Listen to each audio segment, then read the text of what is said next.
आज हम अपनी इस वीडियो में हमारे देश भारत के नॉर्थ ईस्ट इंडिया की सबसे प्रसिद्ध राज्य यानी कि नागालैंड के बारे में जानेंगे।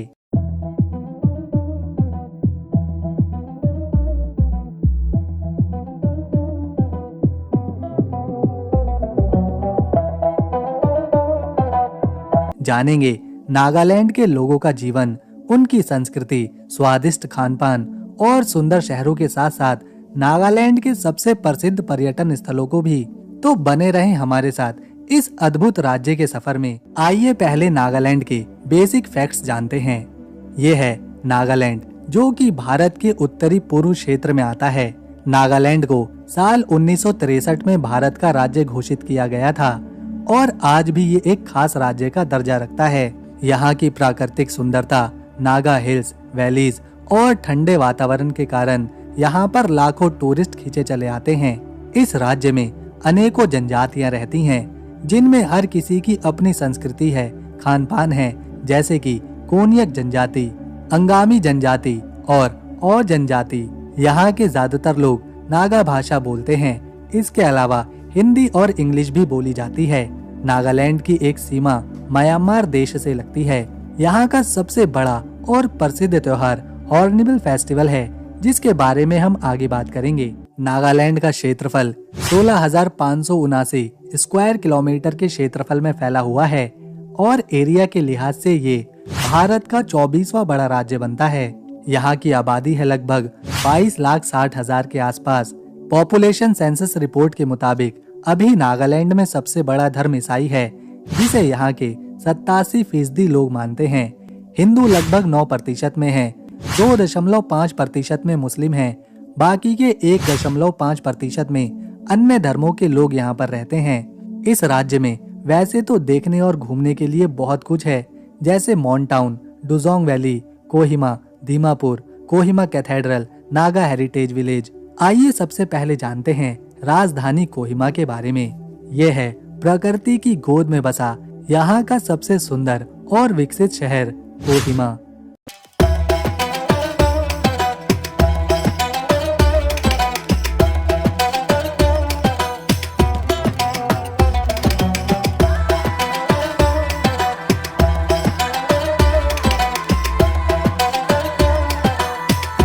आज से लगभग 147 साल पहले इस शहर को स्थानीय लोग क्यूहिमा के नाम से बुलाते थे।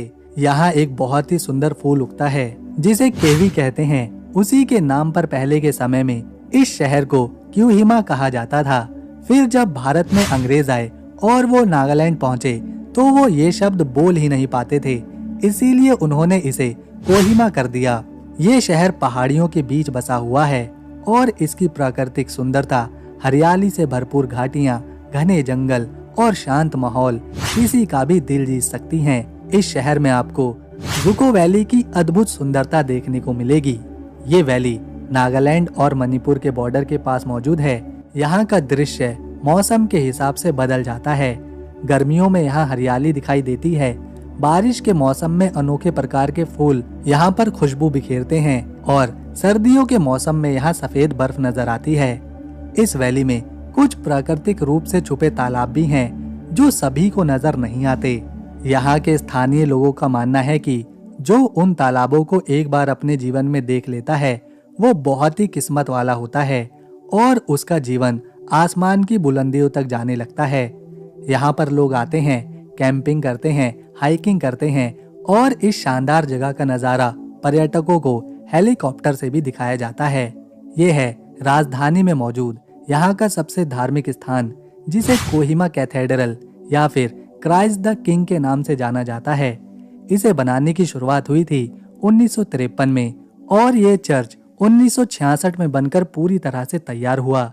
इसका अगर डिजाइन देखें तो इसमें रोमन आर्किटेक्ट तो नजर आता ही है, साथ ही साथ नागालैंड का ट्रेडिशनल डिजाइन भी दिखता है। चर्च में ऊंची छत है, शीशे से बनी खिड़कियां हैं, लकड़ी के पिलर हैं। क्रिसमस और ईस्टर जैसे त्योहारों पर यहाँ काफी ज्यादा भीड़ रहती है। क्योंकि चर्च पहाड़ी की चोटी पर बना है, तो यहाँ पहुँचने के बाद पूरे कोहिमा शहर को आसानी से और प्रकृति के दृश्यों के साथ देखा जा सकता है। ये है राजधानी कोहिमा के पास किसामा गांव में मौजूद द नागा हेरिटेज विलेज। यहाँ कई प्राचीन और ऐतिहासिक घर हैं जिसमें नागा लोग रहते थे। इन घरों को मोरंग कहा जाता है। पहले के समय में जवान पीढ़ी इन्हीं घरों में नागा जनजाति की संस्कृति, कला और युद्ध में महारत हासिल करने के साथ साथ परंपराओं और रिवाजों को सीखा करते थे। ये गांव एक जीता जागता उदाहरण है नागा ट्राइब के लोगों के जीवन के बारे में कि कैसे ये लोग अपना जीवन बिताते हैं, कैसे अपने घर बनाते हैं, क्या क्या चीजें इस्तेमाल करते हैं। नागालैंड में इस गांव का खास महत्व और तब बढ़ जाता है जब यहाँ हॉर्निबल फेस्टिवल आयोजित किया जाता है। ये त्योहार हर साल दिसंबर के महीने में इसी गांव में मनाया जाता है, जो कि नागालैंड में सबसे बड़ा और प्रसिद्ध त्योहार है। इस त्योहार में नागालैंड की अलग अलग जनजातियां शामिल होती हैं। 16 से भी ज्यादा जनजातियां इस त्योहार में अपनी संस्कृति दिखाने के लिए हिस्सा लेती हैं, जिसमें लोकगीत, लोक नृत्य, पारंपरिक पहनावा, पुराने तौर तरीके प्रस्तुत किए जाते हैं। इस त्योहार में शामिल होने के लिए दूर दूर से लोग यहाँ आते हैं और जो एक बार हॉर्निबल फेस्टिवल का हिस्सा बन जाता है वो नागालैंड की संस्कृति को करीब से जान सकता है। इस त्योहार का अनुभव कभी ना भूलने वाला रहता है। इसमें कई तरह के कंपटीशन भी होते हैं, जैसे कि कुश्ती का, पत्थर खींचने का और निशाना साधने का। साथ ही साथ हाथ से बनी चीजों का बाजार भी इसमें लगाया जाता है, जिन्हें यहाँ के लोग खुद अपने हाथों से तैयार करते हैं। इसमें गहने शामिल होते हैं, कपड़े होते हैं, बांस से बनी बहुत सारी चीजें होती हैं। ये त्योहार न केवल नागालैंड की संस्कृति दिखाता है, बल्कि यहाँ की आर्थिक व्यवस्था को भी मजबूत करता है, क्योंकि हर साल लाखों की संख्या में पूरे भारत से और विदेशों से भी सैलानी इसे देखने पहुँचते हैं। यह है एक और प्रमुख स्थान जो कि राजधानी कोहिमा में ही है। इसे कोहिमा वॉर सिमेट्री कहा जाता है। ये एक ऐतिहासिक स्थल है जिसे सेकेंड वर्ल्ड वॉर के दौरान बनाया गया था।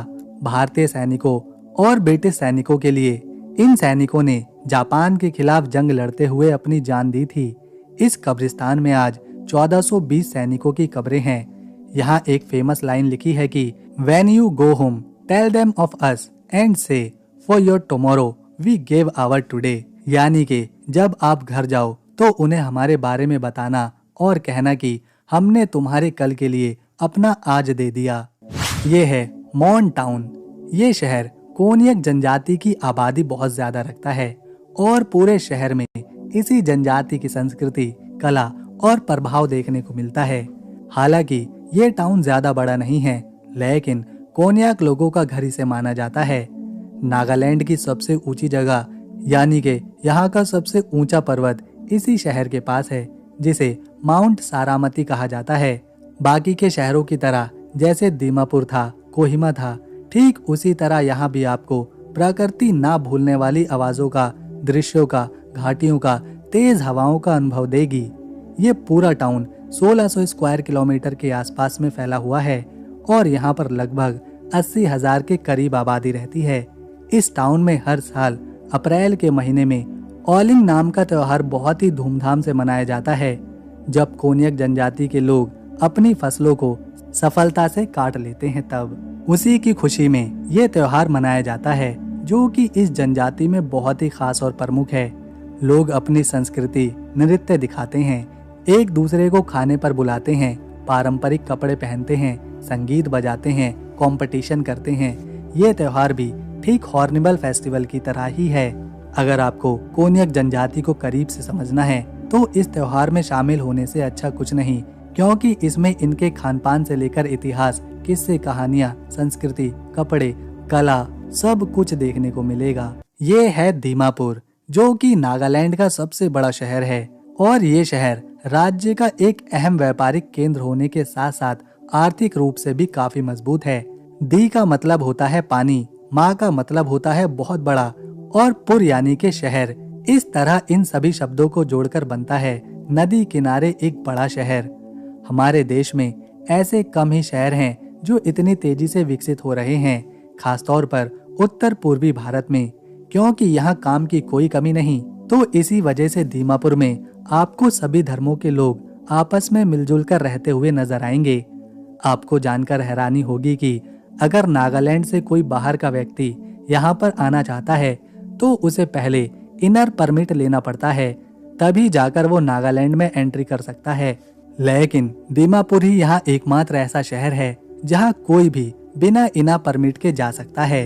वैसे तो पूरे नागालैंड में गिने चुने मेन रेलवे स्टेशन हैं और एयरपोर्ट्स हैं, लेकिन दीमापुर ही वो शहर है जहाँ का infrastructure, road network, railway network और एयरपोर्ट सिस्टम इस शहर को भारत के अलग अलग राज्यों से जोड़ता है।